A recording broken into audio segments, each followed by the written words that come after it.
করলা চাষি ইমরান তালুকদার কাছে জিজ্ঞেস করবো আমরা, এই করলা চাষে কেমন লাভবান, কতদিনে ফসল আসে এই করলা? কি অবস্থা ইমরান সাহেব? আলহামদুলিল্লাহ ভালো। মানে করলা চাষ মানে কেমন ফসল, মানে কেমন লাভবান হওয়া যায়, মানে কতদিনের ফসল আর খরচ কেমন? আসলে করলা চাষটা হলো অল্প পুঁজিতে মানে অধিক লাভবান। মানে এটা স্বল্প পরিশ্রম এবং অল্প পরিশ্রম করে অনেক লাভবান হওয়া যায়। মানে কতটুকু জায়গা এখানে আপনি করছেন? এই 40%। 40% মতো। তার মতো হবে। হ্যাঁ, আচ্ছা, মানে গাছের বয়স কতদিন হয়েছে? গাছের বয়স 50 দিনের মতো। মানে কত দিনে ফল আসে, মানে ইটা আসে করলাটা?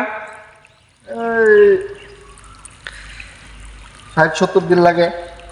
60-70 দিন। হ্যাঁ।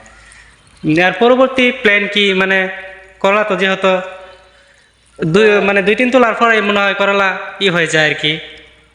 এটা শেষ হওয়ার পরে আসলে আমাদের একটা ফসল হলো কাকরল। এটা এটা মোথা থেকে হয়। এটা মানে রোপণ করে দিছি। আর চারা গাছটা বড় হয়ে গেছে। কিছুদিন পরে কঞ্চি দিয়ে জাংলায় তুলে দিই। ওটা কি ধরনের ফসল, মানে কত দিনের ফসল আসে, কিরকম, ওইটাই খরচ কিরকম কার ফলে?